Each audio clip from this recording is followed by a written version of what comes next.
Welcome to this explainer. Okay, let's just dive right in, because today we're tackling a topic that literally feels like an absolute superpower once you get it. I'm talking about the magic of compounding. My goal here is to completely demystify the math behind wealth building for you. So no confusing jargon, no complicated formulas, just clear, hard facts. We're going to look at this really fascinating case study that proves, mathematically, how tiny, consistent actions over time can create absolutely life-changing results. But first, let's address the elephant in the room, right? Does money actually grow while you sleep? Look, I know exactly what you might be thinking. When you hear people say your money can just grow on its own, it kind of sounds like an online scam, doesn't it? Or maybe just cheap motivational talk from loud finance gurus. And honestly, it's completely natural to be skeptical. We're taught from a very young age that you've got to trade your physical time and sweat for every single penny you earn. So the whole idea of passive growth? It just feels totally counterintuitive to human nature. But here's the thing, it is definitely not a scam. It's a mathematical reality. Compounding at its core simply means earning returns on your initial money and then earning returns on those returns. It's without a doubt one of the most powerful, real forces in all of finance. So instead of just you working for your money actually starts working for you. And then, the money that your money made, it goes out, gets a job, and starts working for you too. Basically, your money becomes this dedicated team that works around the clock, literally never takes a day off, and just keeps relentlessly growing itself. Okay, let's see how this actually builds using a really simple example. Imagine you invest 100,000 PKR, and you get a standard annual return of 10%.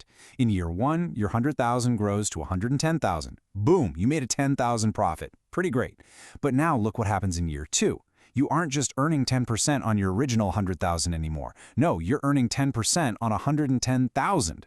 So your total jumps up to 121,000 PKR. And this right here perfectly illustrates the core concept. That extra 10,000 PKR you earned in year one didn't just sit there doing nothing. It went to work and started earning its own money. That extra 1,000 PKR in year two, that is pure compounding right there doing its thing. Right, so now that we've got the basic math down, I want to tell you a story. Let's call it a tale of two investors. Because, understanding the math in a vacuum is one thing, but seeing how this mathematical concept plays out over an entire lifetime, that is where it gets truly mind-blowing. This is exactly where we get to see how compounding behaves out in the wild, under real-world conditions over decades. So meet our two investors. First up, we've got Saver Ali. Now, Ali starts early. He invests 10,000 PKR every single month for 10 years. Over that decade, he puts in 1.2 million PKR total.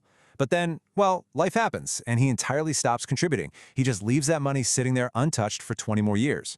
On the flip side, we have late starter Bilal. Bilal waits a full decade before he even thinks about investing, but when he finally starts, oh, he goes big. He invests 30,000 PKR every single month. That's literally 3 times as much as Ali. Bilal is pumping massive amounts of cash into his investments for 20 years, putting a whopping 7.2 million PKR out of his own pocket. So, who ends up richer? Seriously, I want you to really think about this for a second. Human logic absolutely screams that Bilal has to be the winner, right? I mean, he's investing triple the amount of money every single month. Surely those massive monthly contributions would easily crush Ali's early, much smaller investments. Do you have your guess? Well, here is the surprise reality. Ali wins. No way, right? But yes, Saver Ali actually ends up richer. Even though Ali only put in 1.2 million compared to Bilal's massive 7.2 million, Ali's final portfolio is significantly larger. Why? Simply because time is greater than money. Ali gave compounding more time to work its magic. His money had an entire extra decade to team up, multiply, and just grow upon itself without a single drop of new money being added at all. The heavy lifting was entirely done by the calendar, not his wallet. The absolute best way to visualize what happened to Ali's money is the snowball effect. Picture a small snowball starting to roll down a massive, snow-covered mountain. At first, the growth is painfully slow. It's only picking up a tiny bit of snow with each rotation. But as time passes, its surface area grows. It starts picking up more and more snow with every single inch it moves. And eventually, it becomes a massive, unstoppable avalanche.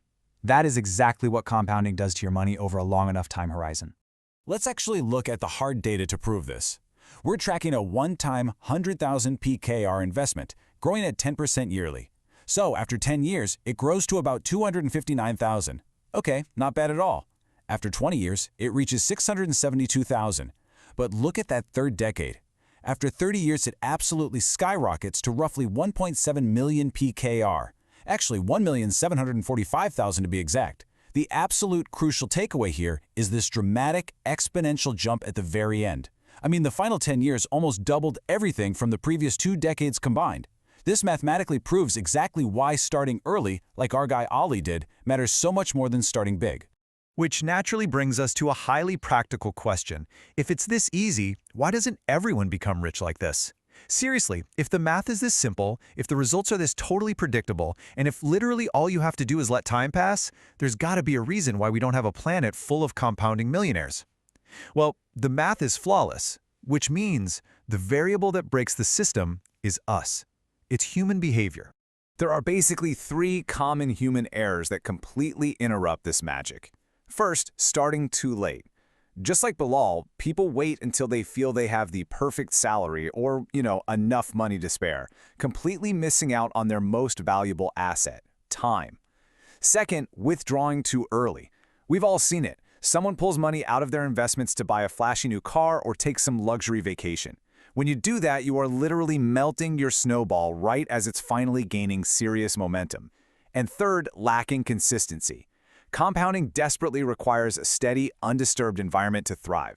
It really only works when you just get out of its way. So what's the ultimate takeaway from all this source data? The real secret here is patience. We live in this super fast-paced world that constantly praises instant gratification, quick returns, and overnight success. But as the data clearly shows us, true wealth generation just doesn't work like that. Money doesn't naturally grow fast, but if you set it up right, it grows steadily and silently. Patience isn't just a virtue here. Mathematically speaking, patience is hands down your greatest financial asset. I want to leave you with this really powerful thought. The best time to invest was yesterday. The second best time is today. Take the lesson from Saver Ali. Start early, stay consistent, and just let time do the heavy lifting. Which leaves me with one final question for you. If time truly is your greatest financial asset, what is waiting until tomorrow really costing you? Thank you so much for joining me on this explainer, and I will see you next time.